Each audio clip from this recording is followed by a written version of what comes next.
Demon Souls is the worst Soulsborne game, but that doesn't mean it's a bad game. It basically laid the foundation for everything From Software would do afterwards. But I've played almost every mainline Soulsborne game. Dark Souls, Bloodborne, Elden Ring. And starting Demon Souls for the first time, it honestly felt like I was playing a rough draft of the entire series. The bosses are mostly gimmicks, levels are often more annoying than difficult, half the game's systems feel clunky and ambiguous, and the story never really grabbed me the way the rest of the series did. Demon Souls started something incredible. It just took From Software a few more tries to actually figure out what they started. Anyway, let's talk about it.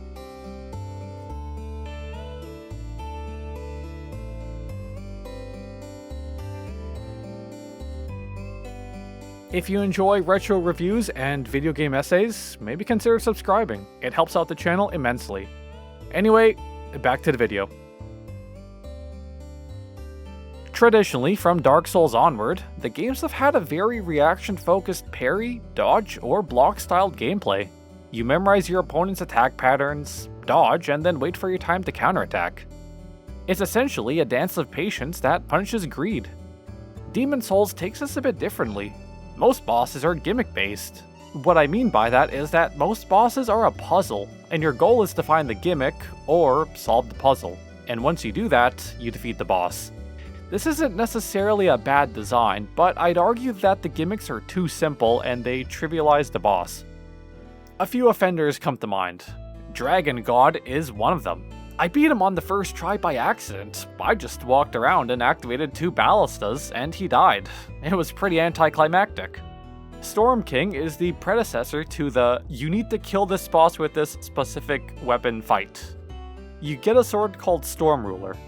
It's a cool boss, but ultimately I stood behind house and sniped him off.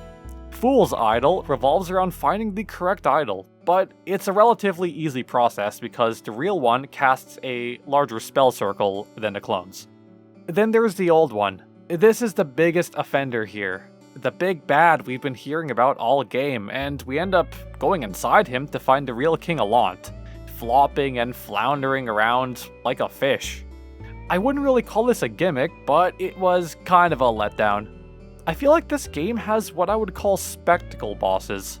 Bosses that are grand and you look at with awe, but they're pretty easy for the most part because they have a simple gimmick. They also share one characteristic: small movesets. They have around 2 or 3 real attacks because they weren't designed to be fought head-on. They were designed around the gimmick itself. However, there are good bosses. Old Hero is probably the one good gimmick fight. He has an interesting gimmick. He's blind, but he has good hearing, so he's reactive to sounds such as running.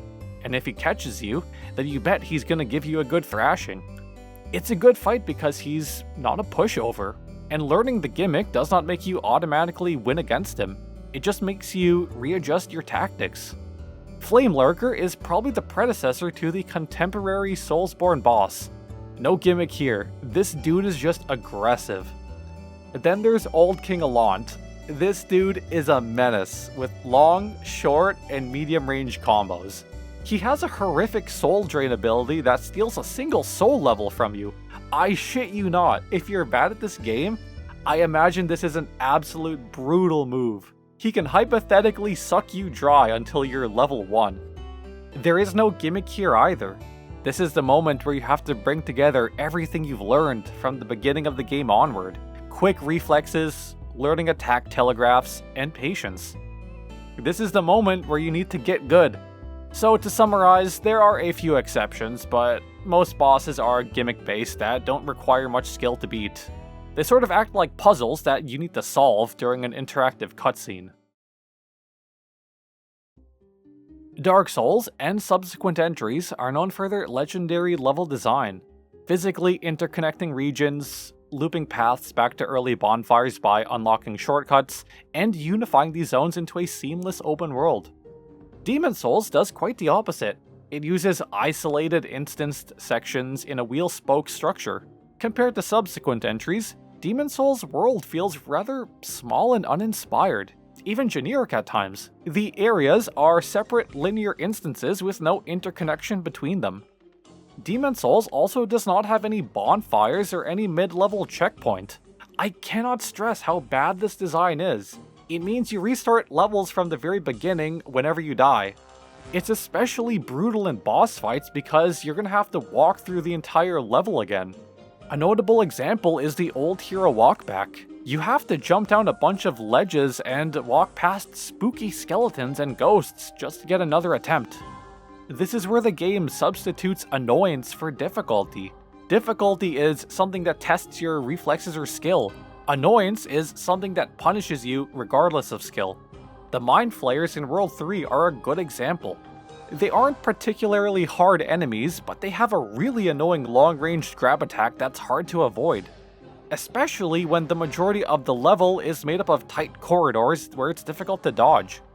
Then there's the Swamp of Sorrow. Okay, I know poison swamps are a staple in From Software games, but damn, this is the biggest, worst poison swamp ever. Poison isn't even the problem. The problem is that the knee-deep water encumbers you, but not the enemies. These are all great examples of the level sometimes being harder than the boss itself, and that difficulty usually isn't coming from some huge skill check. It's coming from annoying designs like cramped corridors, annoying enemies, and movement restrictions, and long walkbacks. It doesn't feel like I'm overcoming a challenge, I'm just learning how to tolerate the level. Demon Souls also has some weird systems that aren't present in most Soulsborne games. Tendency is one of the main ones. It's a system that isn't explained very well. There are two different kinds of tendency systems: world tendency and character tendency. World tendency is contained within each Archstone world, and your tendency shifts based on certain actions you perform. It affects how strong enemies are, your attack power and soul form, as well as drops and specific events. It shifts towards black whenever you die in body form, and towards white when defeating bosses and Black Phantom NPCs. Even more convoluted, in the original PS3 version, it would constantly pull your tendency towards the server average. Funnily enough, it pulled towards white most of the time because players avoided dying. Then there's character tendency. I'll be honest, I had no idea this even existed until after I beat the game. You get white tendency by defeating invading players or NPCs, and it shifts to black by invading other players or killing friendly NPCs. The problem with tendency is that it feels like it's supposed to be a risk-reward system, but it's so easily bypassed that it barely functions as one. You can die in the Nexus whenever you regain your body form and spend the rest of the game in soul form, avoiding black tendency gain. When you do this, you can also alleviate the HP loss by using the Cling Ring. Which raises the question, if spending the whole game as a spirit is a viable, arguably safer way to play, then what was the system even protecting against? The game's healing system is also weird. Its main source of healing is herbs, but the game doesn't really do a good job at differentiating them. You don't know which herb heals which amount unless you test it out for yourself. In contrast, Dark Souls has the Estus Flask. One resource, one flask that is upgradable and refills at bonfires.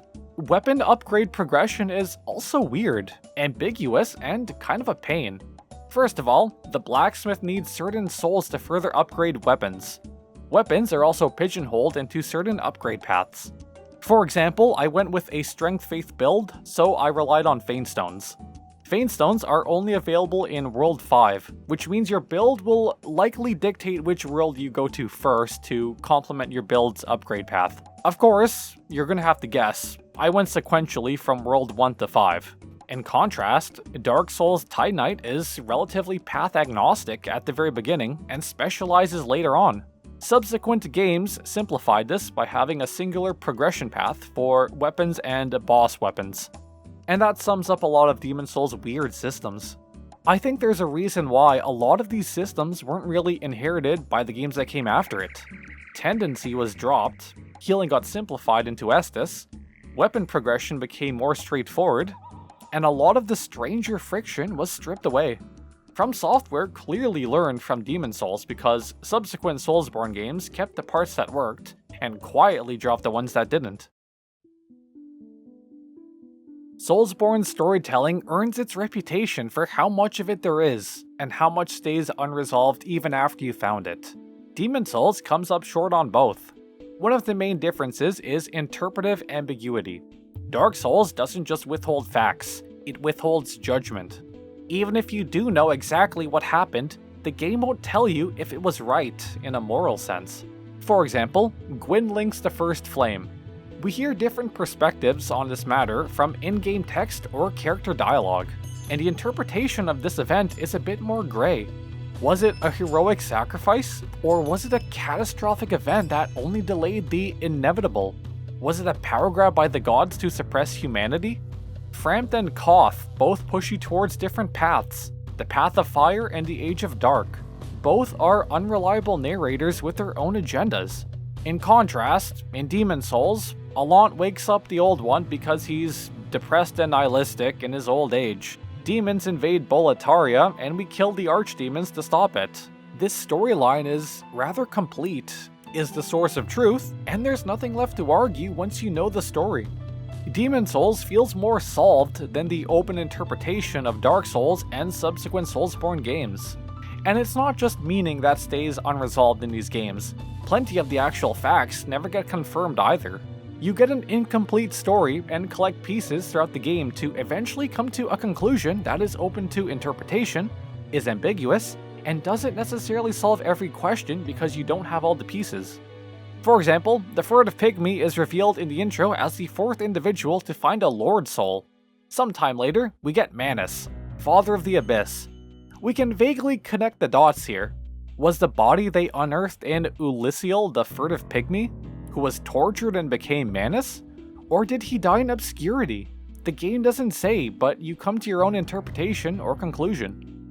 Or even in Bloodborne, what is pale blood? Is it the moon presence? The pale blood sky after defeating Rom? Or is it the blood of kin? Even Miyazaki's explanation is open-ended and leaves some room for interpretation. In Demon Souls, while it does have aspects of a detective fantasy, such as finding out what happened to Boletaria, once you assemble the pieces to the story, they generally converge on one clear and closed answer, rather than staying unresolved. In essence, Demon Souls tends to offer a solid conclusion to its stories, with few unresolved plot threads, while Soulsborne is known for rewarding an open interpretation with a lot of missing pieces that are open for debate. There's a reason why people are still debating the lore of Dark Souls, Bloodborne, and Elden Ring to this day, but not Demon Souls. Soulsborne tends to have multiple layers and tiers of lore that are completely optional to finishing the game, but reward digging for them anyway. Demon Souls doesn't really do this. For example, Velka, the painter, what happened to Guinevere? None of this information is relevant to the main story or required to beat the game, but all of them have sustained entire community threads and theory videos for years. Demon Souls' closest equivalent is the Old One, but that's arguably part of the main mystery you're actively pointed towards rather than an optional rabbit hole. Demon Souls doesn't have much lore outside of its main story, and what little does exist doesn't have the same complexity, depth, or ambiguity that keeps people theorizing about things like the Glowmide Queen years later. Soulsborne's storytelling is known for its intricate political web and a much bigger world outside of the base game. Power struggles, fractured alliances, outer kingdoms, ancient civilizations, and unseen forces that shape the world's central conflict and story without ever appearing on screen. Demon Souls mostly starts and ends in Boletaria. Every character who matters to the plot, you actually meet. The other Archstone worlds act as adjacent short stories rather than pieces of one interlocking civilization. The dark fairy tale reading is legitimate though. A foolish king, cursed kingdom, ancient beast, mysterious maiden. Some players might prefer that tighter archetypal story, but it didn't work for me, and when I finished the game and had some time to think about it, I figured out why. The main draw of Soulsborne games for me is the feeling of being a detective in a world that doesn't fully explain itself, where finding an answer leads to more questions. Open-ended mysteries that are still debated to this day, along with political webs and outside lands that exist beyond the scope of the story. Boletaria is the whole story, beginning to end. None of this makes Demon Souls badly written, it just makes it a smaller, more settled story in a series known for stories that refuse to settle. It's a story that I never really thought about twice after the credits rolled. And for that reason, the story is the weakest part of Demon's Souls for me. So, is Demon's Souls a bad game? No, it's pretty much the reason why this genre exists in the first place. But bosses that trade real fights for simple puzzles, levels that punish you with annoying designs, systems that are weird and ambiguous, and a story that made me forget about it once the credits rolled. That's a lot of rough edges for one game to carry, even a foundational one. Every single one of those problems got fixed eventually. Tendency got dropped, healing got simplified into Estus, boss design matured into actual fights, and story, Dark Souls figured that out almost immediately, and it's been the series' defining strength ever since. Demon's Souls isn't the worst because it failed. It's the worst because everything after it succeeded in fixing what it got wrong. It's still worth playing. Just don't be surprised if you walk away feeling like the sequels did everything better. Because it did. Every time. Anyway, please like and subscribe if you enjoyed the content, as it helps out the channel immensely. I'm Azure, and as always, it's been a pleasure, and I'll see you all in the next episode. Peace out.